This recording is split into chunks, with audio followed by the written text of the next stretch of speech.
¿Qué tal? Buenas noches. Bueno, hoy nos toca abordar la clase 8. En la clase 8 se ven medios extraordinarios de prueba, como ven en esta filmina, es el título que hemos decidido poner en la bibliografía a una serie de herramientas investigativas que se consagran, o la mayoría de estas, en la ley 27.319. Es una ley de fines del 2016, una ley que ha generado un debate muy fuerte desde el punto de vista doctrinario, especialmente sobre el análisis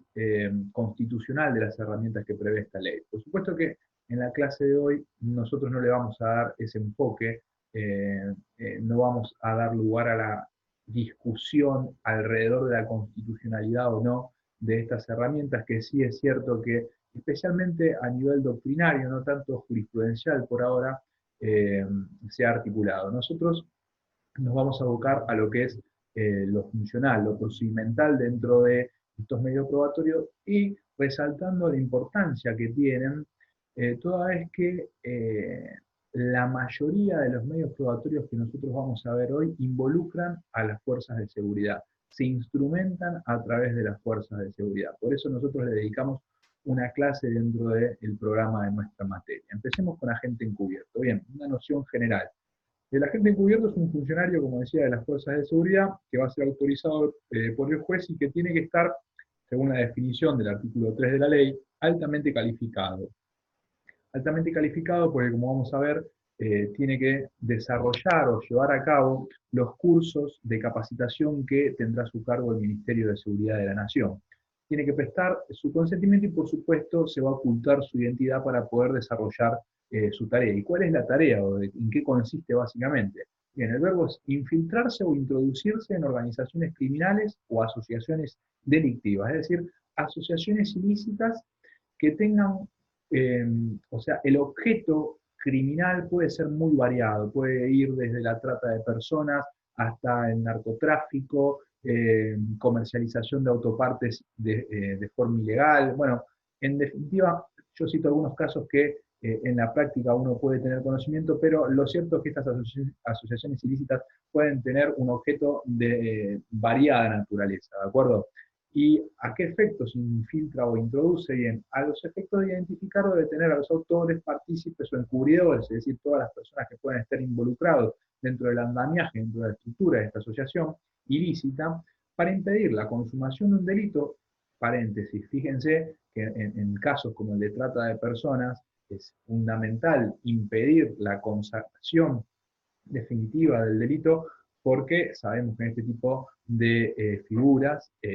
bueno, se tiende a privar de la libertad a una persona en un país y trasladarla a otro país, lo que dificulta los planes investigativos. O para reunir, continúo, información o elementos de prueba necesarios para llevar adelante la investigación. Como dije, se cierra esta definición, esta noción, con la autorización judicial para que el funcionario de las fuerzas de seguridad actúe en este sentido, ¿de acuerdo? La designación, lo dicho, la va a hacer el juez, pero la puede hacer tanto de oficio, es decir, por motus propio, o a pedido del Ministerio Público Fiscal. La designación, por otro lado, y la protección del funcionario de las fuerzas de seguridad que actúe como agente encubierto va a quedar a cargo del Ministerio de Seguridad de la Nación, que, como dije hace unos minutos o hace unos segundos, también tiene a cargo esto de capacitar a la gente encubierto para desarrollar la tarea, ¿no? Es decir, no, primero por una cuestión ya de natural, no todas las personas están preparadas para realizar una tarea como esta. Y además, aquellos que sí tengan la materia prima, la pasta como para hacerlo, bueno, necesitan de tener de capacitación primordial para infiltrarse en determinado escenario. Naturalmente, aquel que se infiltra, perdón, en una organización criminal que desarrolla la trata de personas o el narcotráfico tiene que tener un conocimiento más o menos acabado de cómo son las conductas delictivas dentro de este escenario, dentro de este rubro. Entonces, se lo capacita, además de cuestiones técnicas y que tienen que ver, sí, con su función, también con lo que se va a encontrar en el escenario al cual va a estar destinado. Por otro lado, tenemos el agente revelador. Bien, el agente revelador es, digamos, una herramienta también de investigación de la misma naturaleza del agente encubierto, pero con alguna diferencia que vamos a señalar en los próximos minutos. En cuanto a su noción, un agente también de la fuerza de seguridad o policial designado a fin de qué, o sea, cuál es el verbo, a diferencia de en el otro caso que era intervenir, infiltrarse, acá es simular interés, ejecutar transportes, comprar o consumir para sí o para terceros, esos son los verbos, simular interés, ejecutar transporte, comprar o consumir para sí o para terceros, ¿qué cosa? Dinero, ¿no? Fíjense que esto de trasladar dinero, cuando el dinero proviene de o tiene un origen ilícito, como por ejemplo un robo, o cuando se trata de repente de la comercialización de divisas sin las autorizaciones correspondientes, bien, también pueden ser bienes que pueden haber sido, insisto, como el dinero de un origen ilícito, personas en el caso de tratas, servicios también como en el caso de algunos rubros como la prostitución en contra de la voluntad de la meretriz, armas, estupefacientes o sustancias psicotrópicas, me imagino que tienen noción de la diferencia entre uno y otro. En definitiva, el estupefaciente no es otra cosa que un tipo de sustancia psicotrópica, pero con la particularidad que además de generar una afectación en la capacidad psíquica de la persona, afectando su sistema nervioso central, el estupefaciente, a diferencia del resto de las sustancias psicotrópicas, tiene la capacidad natural de generar una conducta adictiva, ¿no? Una relación de dependencia con el consumo. Estas sustancias estupefacientes o sustancias psicotrópicas pueden ser tanto de origen natural como, bueno, de origen sintético, es decir, con una manufactura que involucra un proceso químico en particular para después colocarlo o llevarlo a la venta. Decía, armas, estupefacientes o sustancias psicotrópicas o participar de cualquier actividad de un grupo criminal. Básicamente acá el enunciado nos permite evidenciar que es un criterio amplio, o sea, transportar, comprar o consumir cualquier tipo de bien que esté involucrado con una actividad que desarrolle un grupo criminal, una asociación ilícita. Y esto lo va a hacer el agente revelador a los efectos de también, similarmente, el agente encubridor, quizás la técnica, creo que es el artículo 5 que define al agente revelador, quizás la técnica legislativa varía sensiblemente con relación, pero a grandes rasgos comparten este interés o este objetivo de identificar a las personas que están involucradas en el desarrollo del delito, detenerlas, incautar bienes, liberar víctimas que pueden estar afectadas por justamente la actividad del grupo criminal, o recolectar material probatorio que sirva a la investigación, al esclarecimiento de los hechos ilícitos. Más allá, palabra más, palabra menos, a los efectos de lo que nos importa a nosotros, son dos agentes que buscan obtener el mismo resultado en cuanto a la investigación criminal. Buscan datos, buscan evitar que siga consumando el delito, que se afecte o que se ponga en peligro la vida de personas, la vida física o psíquica de las personas, en fin, tienen en la misma dirección, están creados básicamente para lo mismo, pero así como tienen similitudes, como por ejemplo su designación es llevada también a cabo por el juez de oficio a pedido del Ministerio Público, del Ministerio Público Fiscal, y a diferencia del agente encubierto, este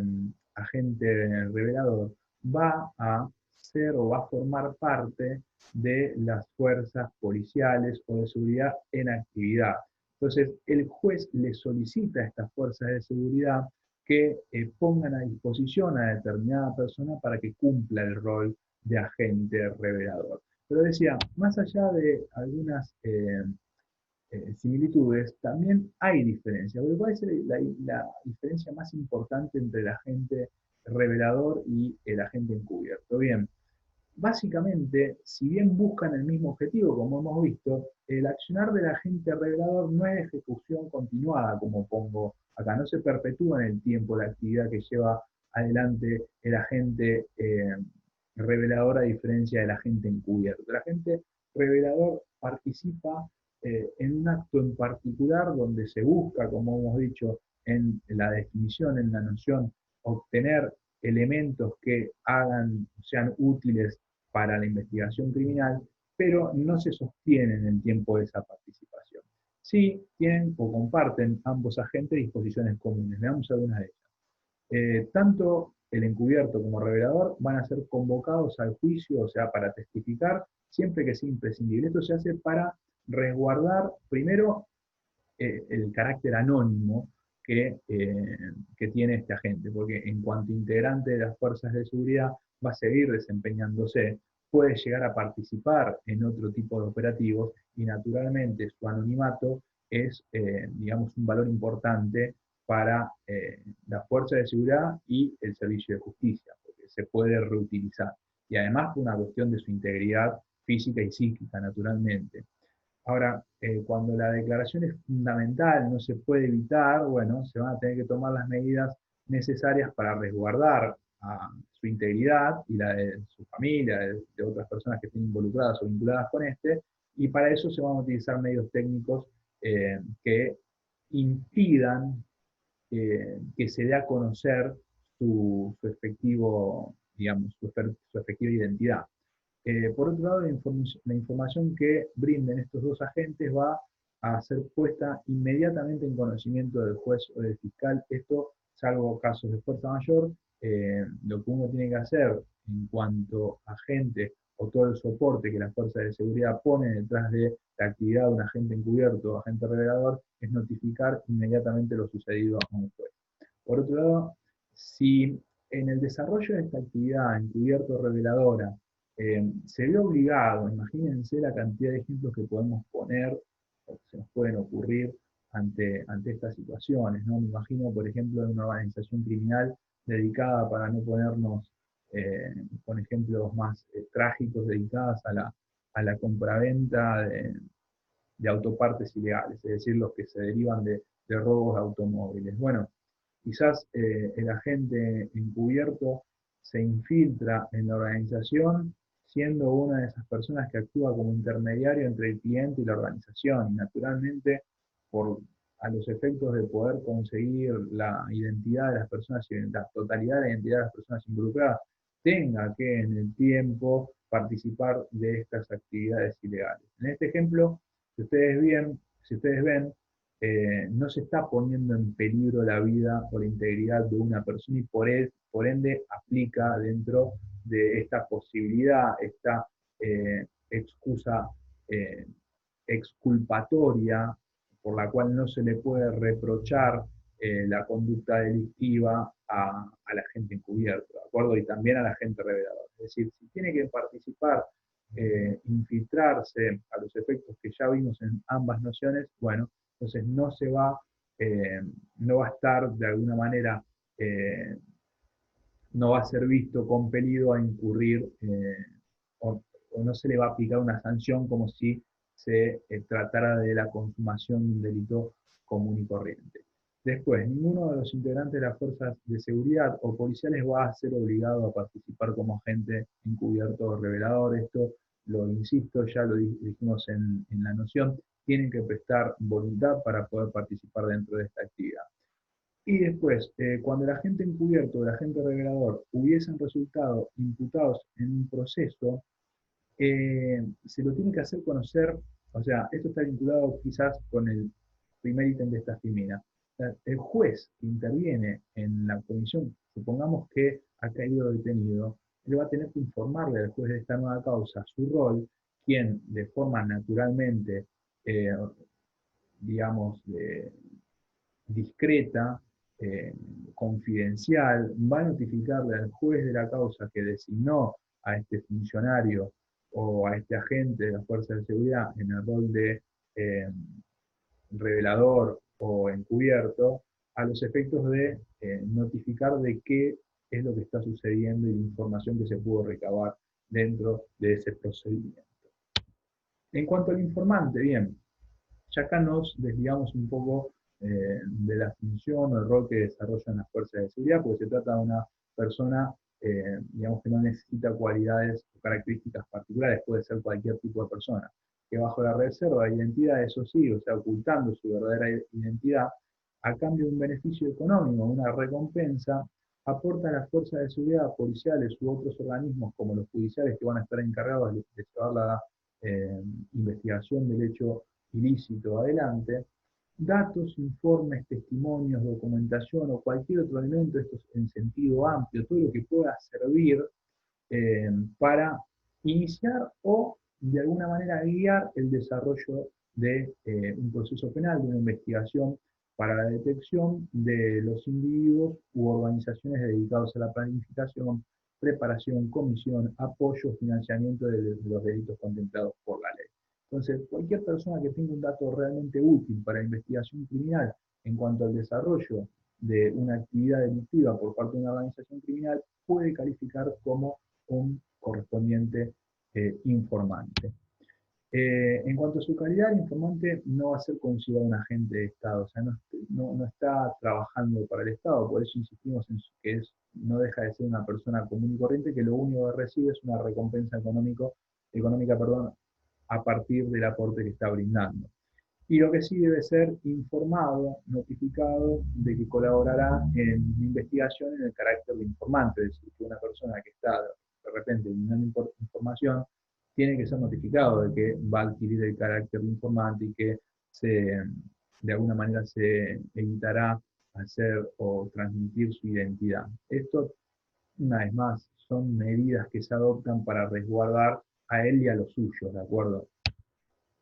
En cuanto a la entrega vigilada, es una potestad que le da la ley al juez, que un poquito rompe con la lógica de investigación criminal. Fíjense, el juez de oficio ha pedido al Ministerio Público Fiscal en audiencia unilateral, eso quiere decir sin la participación de la defensa, podrá autorizar que se postergue la detención de personas o secuestro de bienes cuando, fíjense, se postergue la detención de personas aún considerando que se cometió un ilícito o que está pronto a cometerse, o el secuestro de bienes, también derivado de lo que acabo de decir, cuando estime que la ejecución inmediata de estas medidas puede comprometer el éxito de la investigación. Es decir, miren, nosotros estamos investigando una organización narcocriminal de carácter multinacional y tenemos, vamos a decirlo de alguna manera llana,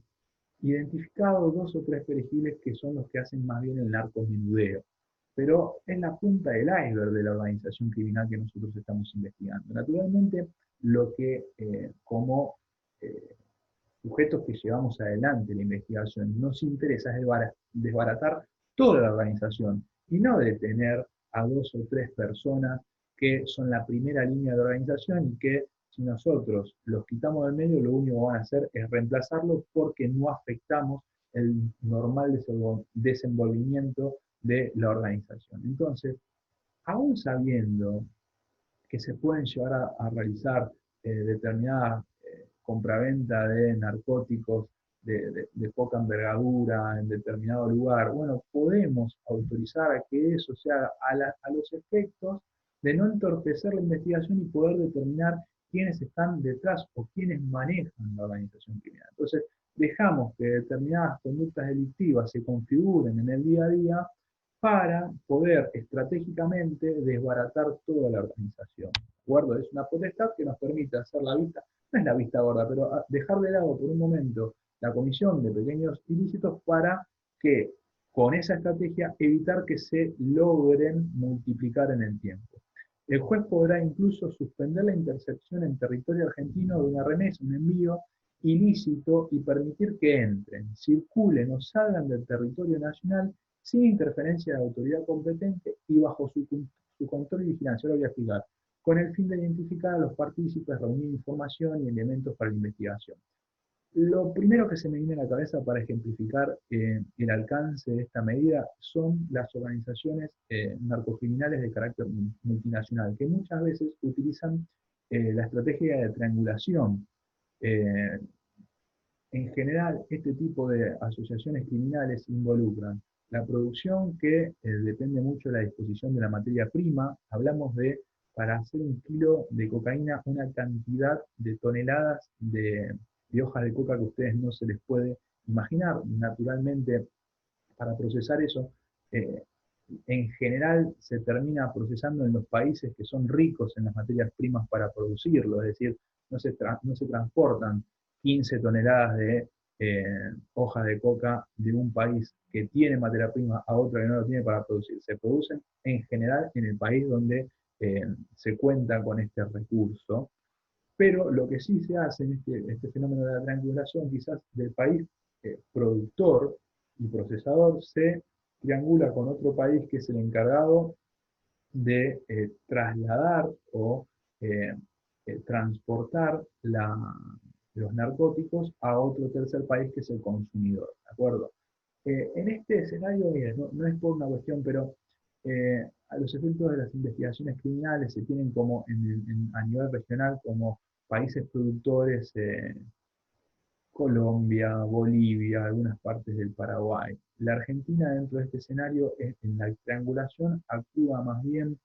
marginalmente en lo que tiene que ver con facilitar la salida de estos narcóticos a un tercer territorio, que en general es Europa, que es de mayor consumo de este tipo de mercaderías. La Argentina, si bien tiene, por supuesto, no lo estoy desconociendo, las investigaciones, los números, las estadísticas de los organismos oficiales en relación a esto, dicen que no es un mercado de consumo ni de producción, sino más bien de intermediación en cuanto a esto. Fíjense que en un operativo que involucra tantos elementos, nos podemos encontrar una investigación en donde quizás nosotros tenemos identificados aquellos agentes, aquellas personas que están involucrados en nuestro país,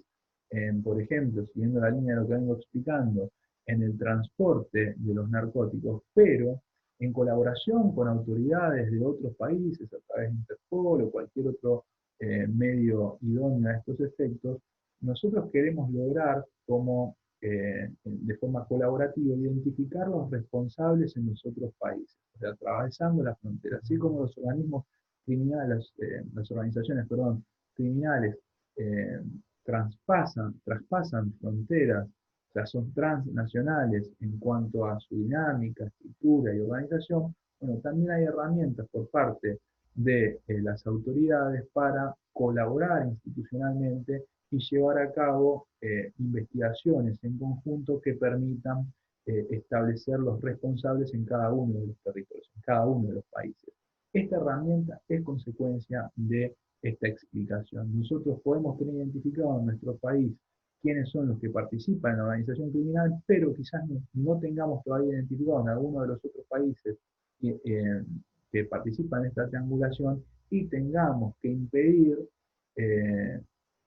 o suspender o evitar que se haga la intercepción, por ejemplo, de narcóticos en nuestro territorio y que logre pasar hacia otro país, por supuesto en colaboración, para que podamos de forma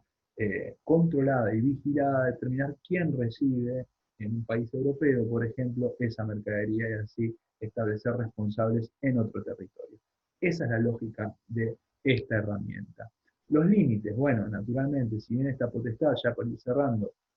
es importante, tiene su lógica, tiene su explicación, en la línea de lo que vengo diciendo, bueno, si con esa potestad ponemos en peligro la vida de personas o la integridad física o psíquica de personas, bueno, ese es el techo del ejercicio de esta potestad, lamentablemente, por más que tenga una lógica en cuanto a la investigación criminal, no vamos a poder traspasar, el juez no va a poder traspasar ese límite. Bien, estos son los medios probatorios extraordinarios que brevemente vimos en la clase de hoy. Es mucho lo que se discute y con esto quiero cerrar. Respecto de la constitucionalidad, imagínense todo lo que nosotros hemos dicho hasta la clase de hoy sobre la teoría del fruto del árbol venenoso. Y bueno, aplicando lógicas como esta a medios probatorios como este, nosotros podríamos afectar la validez de todo el procedimiento, de toda la investigación que se detona después del aporte de un agente encubierto, un agente revelador. Lo cierto es que hoy por hoy, a nivel jurisprudencial,